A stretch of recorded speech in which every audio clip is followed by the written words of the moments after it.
दोस्तों, कैसे हैं आप लोग। आशा करता हूँ मस्त होंगे। चलिए, तो सबसे पहले आज हम टॉपिक स्टार्ट करने से पहले सबसे पहले आप लोगों को गणतंत्र दिवस की बहुत बहुत शुभकामनाएं। और बताइए, आप लोग झंडा फहराया है कि नहीं। मैं आशा करता हूँ सबको यह झंडा फहराया होगा। लेकिन आज हमें समझने वाली ये बात है ना, कि बहुत लोगों के मन में एक ही डाउट होता है कि गणतंत्र दिवस और स्वतंत्रता दिवस में क्या अंतर है। बेसिक क्वेश्चन है जो हर किसी के दिमाग में कभी ना कभी आता है कि आखिर गणतंत्र दिवस में और स्वतंत्रता दिवस में क्या फ़र्क है। इस फ़र्क को समझना बहुत ज़रूरी है। जैसे देखिए, जैसे आप लोग देख पा रहे होंगे कि ध्वजारोहण और झंडा फहराने में क्या फ़र्क है। 2 क्वेश्चन हमेशा बना रहता है। 2 क्वेश्चन दिमाग में हमेशा बना रहता है। जब जब स्वतंत्रता दिवस की बात हो या गणतंत्र दिवस की बात हो, दिमाग में एक ही क्वेश्चन आता है, आखिर गणतंत्र दिवस क्या है और स्वतंत्रता दिवस क्या है। बहुत लोग कन्फ्यूज़ होते हैं और दोनों को एक ही समझ लेते हैं। और बहुत सारे हमारे ऐसे भाई मित्र हैं जो ध्वजारोहण और झंडा फहराने में भी अंतर नहीं समझ पा रहा है। आज उन लोगों के लिए स्पेशल मैं वीडियो बना रहा हूँ ये, कि उन लोगों को आज के बाद कोई किसी प्रकार की कोई दिक्कत नहीं होगी इसको समझने में। चलिए, हम लोग वीडियो को शुरुआत करते हैं।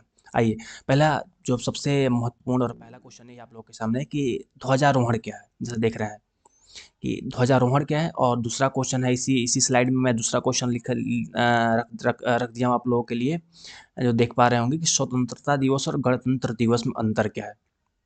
आइए, पहले हम लोग समझते हैं कि स्वतंत्रता दिवस और गणतंत्र दिवस में अंतर क्या है। जैसा कि आप लोगों को पता है, आप लोग ध्यान से देखिए। जैसे कि आप लोगों को पता है कि 15 अगस्त, AUGUST, 15 अगस्त 1947, 15 अगस्त 1947 से हम लोगों ने अंग्रेजों को देश से भगाकर अपनी स्वतंत्रता के झंडा फहराया। ध्यान से सुनिएगा, 15 अगस्त 1947 को हम लोगों ने अंग्रेजों से अपने भारत को छीना, गुलामी की जंजीर को उतार फेंका। और डेट कौन सा था? तो डेट था 15 अगस्त। कौन सा डेट था? तो 15 अगस्त। तो इस दिन को, जिस दिन हम लोगों ने अंग्रेजों के गुलामी के जो जंजीर थे, जो हमारे पैरों में बेड़ियां अंग्रेजों ने डाल रखी थी, उस बेड़ियों को निकाल कर फेंक दिया। जिस दिन हमने इस गुलामी के जंजीर को निकाल फेंका, हम लोग अंग्रेजों को अपने देश से मार भगाए, उस दिन को हम लोग 15 अगस्त, और उस दिन को हम लोग स्वतंत्रता दिवस कहते हैं। स्वतंत्रता का मतलब होता क्या है? स्वतंत्रता का मतलब होता है कि हम लोग स्वतंत्र हो गए। अब हम लोग स्वतंत्र हो गए, मैंने किससे स्वतंत्र हो गए? स्वतंत्र का में एक बात निहित है कि हम लोग पहले गुलाम थे। एक होता है स्वतंत्रता, एक होता है परतंत्रता।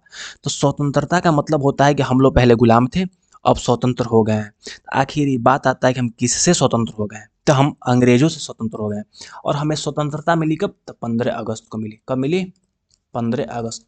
तो ध्यान रखिएगा, 15 अगस्त को जो हम झंडा फहराते हैं उसको कहते हैं स्वतंत्रता दिवस। ठीक है।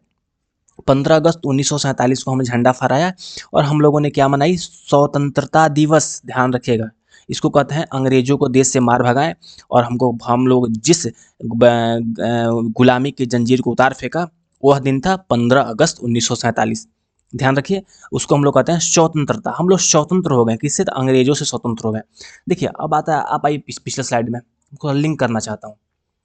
अब एक होता है ध्वजारोहण। देखिए, ध्यान से समझिए। एक होता है ध्वजारोहण। ध्वजारोहण का मतलब क्या होता है? ध्वजारोहण का मतलब होता है, जैसे तिरंगा हो गया, जैसे एक प्यारा तिरंगा लेते हैं। आइए, एक नया स्लाइड में हम समझते हैं। यहाँ पे एक थोड़ा सा स्पेस से देखिए। ये हो गया तिरंगा, जो मान लीजिए कि ये हो गया तिरंगा, ये हो गया तिरंगा। समझ रहे हैं तिरंगा? तो ये तिरंगा, जो तिरंगा है ना, ये तिरंगा जो फहर रहा है, ये फहर रहा है, मतलब ऑलरेडी तिरंगा झंडा स्वतंत्रता का प्रतीक है कि झंडा फहर रहा है, कोई दिक्कत नहीं है। लेकिन जब हम लोग गुलाम थे तो ये झंडा फहराने का हम लोग को अधिकार नहीं था। हम झंडा नहीं फहरा सकते थे। हम गुलामी के जंजीर में जकड़े हुए थे। हम अंग्रेजों के कहने पे हर काम करते थे। अंग्रेज जैसे बोलते थे वैसे करते थे। तो झंडा फहराने का, इस स्वतंत्रता का झंडा फहराने का हमारा अधिकार नहीं था उस टाइम। हम गुलाम थे। तो जब हम लोग 15 अगस्त 1947, जब हम लोग 15 अगस्त 1947, जब इस दिन हम लोग आज़ाद हुए, इस दिन हम लोग अंग्रेजों से आज़ाद हुए, तो हम लोगों ने स्वतंत्रता दिवस मनाई। और स्वतंत्रता दिवस में पहली बार हम लोगों ने क्या किया? तो अपने झंडे को ताना। मतलब एक एक खंबे में हम अपने झंडे को लगाएं, और झंडे को पहली बार था जब झंडे को हमने लगाया, लगाकर फहराया। ध्यान दीजिएगा। एक होता है कि झंडा ऑलरेडी बंधा होता है, जब हम कहीं झंडा फहराने के लिए जाते हैं, एक देखते हैं कि ऊपर झंडा लगा हुआ होता है, वहीं पे फूल पत्ती बंधे हुए होते हैं, और एक जो महानुभाव आते हैं ऐसे धागे जिसमें डोरा वोरा लगा हुआ होता है, और महानुभाव डोरा खींचते हैं, झंडा फहरने लगता है। हम लोग इसको कहते हैं हम लोग ध्वज, इसको कहते हैं कि ध्वज फहराना। इसको कहते हैं कि ध्वज को फहराना। समझ रहे हैं आप लोग? इसको कहते हैं हम लोग ध्वज को फहराना। लेकिन इसको ध्वजारोहण नहीं कहते। ध्वजारोहण समझ रहे हैं किसको कहते हैं? ये है, इसको है ध्वजारोहण। तो ध्वजारोहण का मतलब ये होता है, देखिए समझिए, ध्वजारोहण का मतलब ये होता है कि जो झंडा लगा हुआ होता है, और इस झंडे को हम लोगों ने नीचे से, यहाँ पे झंडा होता है, इसको नीचे से तान कर ऊपर ले जाते हैं। ऊपर ले जाने के बाद झंडे को फहराते हैं, मतलब झंडारोहण। ध्वजा ध्वजारोहण का मतलब होता है कि ध्वजारोहण का मतलब होता है, तो इसको हम लोग कहते हैं कि इसको कहते हैं ध्वजारोहण। मतलब ध्वज को हम लोगों ने तिरंगे को ऊपर ले गया, वहां से लेकर फहराते हैं, इसको कहते हैं ध्वजारोहण। की पहली बार था 1947 में, जब देश आज़ाद हुआ, तो उस टाइम पहली बार हम लोगों ने अपने झंडे को तान कर ऊपर ले गया, फिर फहराया, इसको कहते हैं ध्वजारोहण। ये कब होता है? ये होता है ध्वजारोहण की जो घटना होती है 15 अगस्त, याद रखिएगा। 15 अगस्त 1947, जब देश आज़ाद हुआ, तब से हम लोग ध्वजारोहण कर रहे हैं। इसको कहते हैं ध्वजारोहण। एक होता है ध्वज फहराना, कि सिर्फ तिरंगे, सिर्फ जो झंडा होता है तो यहाँ पर बंधा रहता है, हम लोग का तिरंगा बंधा रहता है फूल पत्ती के साथ। हम लोग जब जो महानुभाव आते हैं, इसको धगी खींचकर, डोरा खींच के इसको फहरा देते हैं। तो इसको कहते हैं झंडा को फहराना। देखिए ध्यान समझिए, क्वेश्चन क्या है कि ध्वजारोहण क्या है और झंडा फहराने में क्या फर्क है, क्वेश्चन नहीं है। देखिए, जो ध्वजारोहण है ये होता है 15 अगस्त को, और जो झंडा फहराते हैं हम लोग 26 जनवरी।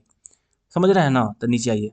अब हम लोग कहाँ समझ रहे थे? यहाँ पे थे। देखिए, अब आता है स्वतंत्रता दिवस। आप लोग समझ, ऊपर ऊपर के स्लाइड से आप लोग समझे होंगे कि जो स्वतंत्रता दिवस होता है, उस दिन हम लोग झंडा ध्वजारोहण करते हैं। क्या करते हैं? ध्वजारोहण। मतलब ध्वज को पहले उस धग्गी से खींचकर पहले ध्वज को ऊपर ले जाते हैं शीर्ष पे, और वहां से हम लोग झंडा को फहराते हैं। इसको कहते हैं ध्वजारोहण। और होता है ये कब होता है? तो ये होता है स्वतंत्रता दिवस 15 अगस्त को, क्योंकि पहली बार हम लोगों ने, ध्यान से सुनिएगा, क्योंकि पहली बार हम लोगों ने देश में 15 अगस्त के दिन ही अपने ध्वजा को फहराया था। एक स्वतंत्रता के प्रतीक को दिखाया था कि हम लोग स्वतंत्र हो गए, और ध्वज को पहला बार ध्वजारोहण किया। लेकिन अब होता है कि गणतंत्र दिवस क्या है?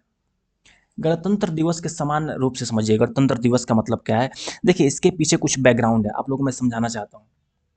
आखिर आखिर समझने के लिए बात यह है कि देखिए, कि हम लोग सामान्य रूप से समझते हैं कि जनरली टेंडेंसी है, लोग बोल देता है कि संविधान लागू हुआ तो हम लोग इसको मनाते हैं। आखिर संविधान क्यों लागू हुआ 26 जनवरी को, जब हमारा देश 1947 को आज़ाद हो गया था, और 26 नवंबर 1949 को जब संविधान बन चुकी थी, तो 26 जनवरी को ही संविधान क्यों लागू हुआ, काफ़ी चर्चा का विषय है। तो देखिए, हम समझ आप लोगों को काफ़ी संक्षिप्त में समझाने की कोशिश करता हूँ। एक 1929 की घटना है। 19 की घटना है कि एक लाहौर अधिवेशन हुआ था। भारतीय संविधान में दिसंबर का महीना चल रहा था। 1929 में दिसंबर में लाहौर अधिवेशन होता है। लाहौर अधिवेशन याद रखिएगा, लाहौर अधिवेशन होता है 1929 में, याद रखिएगा इसको।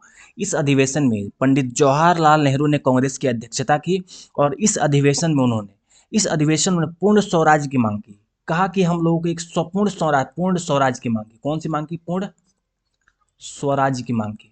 मतलब पूर्ण स्वराज का मतलब होता है कि हम लोग अब गुलाम नहीं रहेंगे, हम लोग को आज़ादी चाहिए, पूर्ण स्वराज, पूरा देश अपना हो। ये कब होता था? दिसंबर 1929 में लाहौर अधिवेशन में, कांग्रेस का लाहौर अधिवेशन में हुआ था। लाहौर अधिवेशन मतलब है कि जो इस टाइम पाकिस्तान के जो लाहौर प्रांत है, तो वहीं पे पाकिस्तान में हमारा ही पार्ट था उस टाइम। तो उस टाइम वहीं पे लाहौर में अधिवेशन हुआ। उसी अधिवेशन में पंडित जवाहरलाल नेहरू ने कहा कि पूर्ण स्वराज की मांग चाहिए। पूर्ण स्वराज की मांग की, और इसी के तहत 31 दिसंबर 31 दिसंबर 1929 को 31 दिसंबर 1929 को लाहौर के रावी नदी के किनारे तिरंगा झंडा पहली बार फहराया गया। याद रखिएगा, 1929 को रावी नदी के किनारे तिरंगा झंडा पहली बार फहराया गया, तिरंगा झंडा। याद रखिएगा। और इस बैठक में तय किया गया कि 26 जनवरी 1930 को पूर्ण स्वराज्य दिवस के रूप में मनाया जाएगा। बहुत इंपॉर्टेंट यहाँ पे आप लोगों को मैं बता रहा हूँ। इस अधिवेशन में तय किया गया कि 26 जनवरी 1930 26 जनवरी 1930 को स्वराज्य दिवस के रूप में मनाया जाएगा, तय किया गया। देख रहे हैं, तो लिंक कहाँ बन रहा है, 26 जनवरी आ गया ना लिंक। तो याद रखिएगा कि 26 जनवरी 1930 को तय किया गया कि स्वराज्य दिवस के रूप में मनाया जाएगा। अब आइए हम आगे चलते हैं। जब 1949 में हमारा संविधान बनकर तैयार हुआ, जब संविधान बनकर तैयार हुआ कब हुआ, इसको कहते हैं 26 नवंबर 1949 में जो हमारा संविधान बनकर तैयार हुआ। तो फिर बात आने लगी, संविधान को बन तो गया है संविधान, क्या इसको अभी लागू कर दिया जाए। तो फिर बात बनी कि नहीं, संविधान सभा ने निर्णय लिया कि हम लोग, जो हमारी डेट था, पुराना डेट था कि 26 जनवरी, जो पुराना डेट था कि 26 जनवरी की जो हम लोग स्वराज्य दिवस के रूप में मना रहे थे, 26 जनवरी 1930 के बाद लगातार हम लोग स्वराज्य दिवस मना रहे थे। तो निर्णय लिया गया कि नहीं, 26 जनवरी 1930 से जो हम स्वराज्य दिवस मना रहे हैं, उसी दिन हम संविधान लागू करके एक नए दिवस के रूप में मनाएंगे, क्योंकि ये दिवस खत्म नहीं होना चाहिए, क्योंकि हमारा इतिहास की पहचान है 26 जनवरी। तो इसी कारण 26 नवंबर को हमारा संविधान बनने के बावजूद 26 नवंबर को 26 नवंबर 26 नवंबर 26 नवंबर 1949 को हमारा संविधान बनने के बावजूद इसको 26 जनवरी 1950 को इसको लागू किया गया। और 26 जनवरी 1950 को लागू किया गया, इसी दिन से हम लोग प्रत्येक वर्ष हम लोग गणतंत्र दिवस मनाते हैं। गणतंत्र दिवस मनाते हैं। अब मुद्दा आता है, आखिर गणतंत्र का मतलब होता क्या है। एक तो स्वतंत्रता दिवस हो गया, एक गणतंत्र दिवस हो गया। आइए हम समझते हैं गणतंत्र का मतलब क्या है।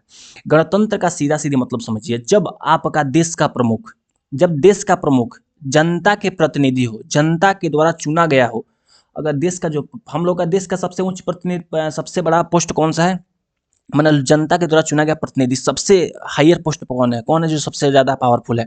तो दिमाग में आएगा प्रधानमंत्री। लेकिन याद रखिएगा, प्रधानमंत्री पावरफुल हैं, लेकिन संवैधानिक रूप से सबसे ज़्यादा पावरफुल है राष्ट्रपति। क्या संवैधानिक रूप से सबसे ज़्यादा पावरफुल कौन है, राष्ट्रपति।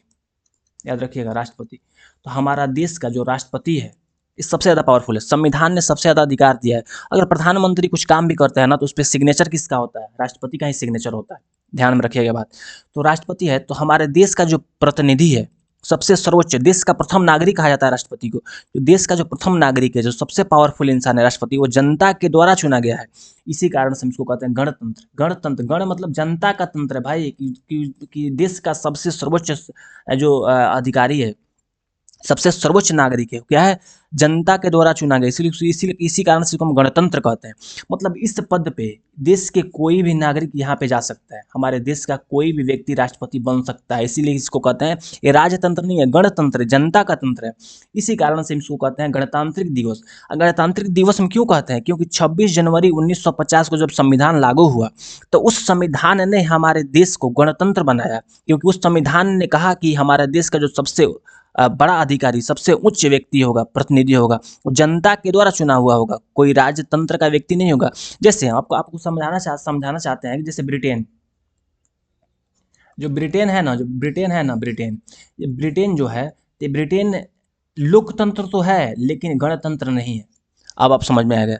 देखिए, जो ब्रिटेन है, जिसको हम ब्रिटेन कहते हैं, जो यूएस जो ब्रिटेन है, और ब्रिटेन को जैसे इंग्लैंड कहते हैं उसको, जो इंग्लैंड है, ब्रिटेन है, वो ब्रिटेन का जो गणतंत्र नहीं है। क्योंकि गणतंत्र नहीं है कि वहाँ का जो सर्वोच्च अधिकारी है, वहाँ का सर्वोच्च जो व्यक्ति है, वो एक राजा के द्वारा नियुक्त है, वो राजा है। गणतंत्र में सबसे बड़ा व्यक्ति एक जनप्रतिनिधि होना चाहिए। लेकिन ब्रिटेन में क्या है, एक राजा का ही व्यक्ति, वहाँ पे राजा का बेटा, उसका बेटा ही बनता है, सबसे उच्च अधिकारी वहीं रहता है। पार्लियामेंट है, लोकतंत्र है, लेकिन गणतंत्र नहीं। लेकिन हमारे भारत में गणतांत्रिक व्यवस्था है। अरे गणतांत्रिक व्यवस्था कब आया, तो गणतांत्रिक व्यवस्था आया 26 जनवरी 1950। समझ में आ रहा है ना। तो इसी कारण से हम इसको कहते हैं गणतंत्र दिवस। देखिए तो दो क्वेश्चन आप लोगों को ध्यान में था, एक गणतंत्र दिवस, एक होता है स्वतंत्रता दिवस, एक होता है ध्वजारोहण, एक होता है झंडा फहराना। और इसी टाइम जब हम झंडा फहराते हैं तो झंडा ऊपर बंधा रहता है, ध्यान से देखिएगा। एक महानुभाव आते हैं, इसको डोरी खींच के झंडा को फहरा देते हैं। इसको हम कहते हैं गणतंत्र दिवस पर झंडा फहराना। समझ रहे हैं ना। तो इसको झंडा तोलन कहते हैं। इसको झंडा तोलन मतलब इसलिए कहते हैं कि झंडा बंधा हुआ रहता है, सिर्फ इसको फहराना है, क्योंकि हम आज़ाद हो चुके हैं। 1947 में आज़ादी हमको मिल गई। तब आज़ादी के बाद झंडारोहण थोड़ी करना है, फिर झंडा को ऊपर थोड़ी ले जाना है, क्योंकि 1947 में है ना जब हमने झंडा खींच कर ऊपर ले गया था, और इसको हम 15 अगस्त को मनाते हैं। तब झंडा तो हम लोग को तिरंगा तो ऊपर शान से है, बस उसको फहराना है। इसको झंडा तोलन कहते हैं, झंडा तोलन कहते हैं झंडा, और उसको झंडारोहण कहते हैं। तो दोनों में अंतर समझ समझ लीजिए, इसको झंडा तोलन, एक झंडारोहण। अब आता है कि आखिर 15 अगस्त को झंडा कौन फहराता है और 26 जनवरी को झंडा कौन फहराता है। कॉमन सेंस की बात हुई। जब संविधान जब हमारा देश का सबसे बड़ा नागरिक किसको चुना, राष्ट्रपति को बताया, तो झंडा जो तोलन होता है, जो 26 जनवरी को हम लोग झंडा गणतंत्र दिवस मनाते हैं, इस टाइम दिल्ली के जो कर्तव्य पथ है, पहले इसका नाम राज्य पथ था, अब इसको कर्तव्य पथ कहते हैं। तो दिल्ली के कर्तव्य पथ पर इस झंडा को फहराने का अधिकार राष्ट्रपति के है। तो उस दिन 26 जनवरी 1950 से हमारे देश के जो राष्ट्रपति होता है वो झंडा फहराता है गणतंत्र दिवस के दिन, राजपथ, जिसको हम कर्तव्य पथ कहते हैं। और जो 15 अगस्त है, 15 अगस्त 1947 से हमारे देश के जो प्रधानमंत्री, जो वास्तविक पावरफुल जिस व्यक्ति में है, उसको हम कहते हैं प्रधानमंत्री। प्रधानमंत्री 1947 से हमारे देश में प्रत्येक वर्ष झंडा फहराते हैं। कहाँ, लाल किला, दिल्ली के लाल किला पर झंडा फहराते हैं। तो मैं आशा कर रहा हूँ कि आप लोग ध्यान से मेरे बात को सुने होंगे और समझे होंगे। अगर आप लोग को बात थोड़ा भी कन्फ्यूजन हो तो इस वीडियो को बैक कीजिए और फिर से सुनिए, ताकि बहुत कम शब्द में बहुत हम अच्छी बातें और पूरा संविधान के जो इम्प्लीमेशन के बारे में जो बताया कि गणतंत्र और क्या है, और गणतंत्र क्या है, और ध्वजारोहण में क्या अंतर है, स्वतंत्रता क्या है, और ध्वजातोलन में क्या अंतर है, सबके बारे में मैंने समझाने की कोशिश की कि गणतंत्र दिवस पर झंडा कौन फहराता है, तो स्वतंत्रता दिवस पर झंडा कौन फहराता है। और मैं आखिरी बात ये बताना चाहता हूँ, जो इस टाइम आज आज है 26 जनवरी, आज है 26 जनवरी 2025। हम लोग अपने देश के 76वें गणतंत्र दिवस सेलिब्रेट किया है। हम लोग अपने देश के 76वें गणतंत्र दिवस से सेलिब्रेट किया है। और ध्यान रखिएगा, जो हम लोग हैं ना इस टाइम 2025 में 76वें गणतंत्रता दिवस मनाया है, लेकिन जो पिछले साल 2024 में हम लोग 2024 में जो स्वतंत्रता दिवस मनाया वो कौन सा था, 78वां स्वतंत्रता दिवस। ध्यान रखिएगा, क्योंकि संविधान इम्प्लीमेंट हुआ 1950 में, हम लोग देश आज़ाद हुआ 1947 में। इसी कारण से हम लोग 78वां 2024 में 15 अगस्त को 78वां स्वतंत्रता दिवस मनाया, लेकिन 2025 में हम लोग अभी 76वां गणतंत्र दिवस मना रहे हैं। और इस टाइम जो 2025 में जो 15 अगस्त आएगा तो हम लोग 19वां फिर स्वतंत्रता दिवस मनाएंगे। ठीक है, तो आप लोग मेरे बात को समझे होंगे। चलिए, अगर वीडियो में हल्का भी कोई दिक्कत आता है तो वीडियो रिवाइज करके देखिए, नहीं होता तो कमेंट पे लिखिए, मैं फिर एक नेक्स्ट वीडियो बनाऊंगा, आप लोग हर जो डाउट हो क्लियर करने का प्रयास करूँगा। तो अगर वीडियो अच्छा लगा हो तो वीडियो को लाइक कीजिए, चैनल को सब्सक्राइब कीजिए और दोस्तों को शेयर कीजिए, ताकि आखिर सबको पता चले कि हमारे देश में स्वतंत्रता दिवस और गणतंत्र दिवस क्यों मनाते हैं। चलिए, आप लोगों को बहुत बहुत धन्यवाद।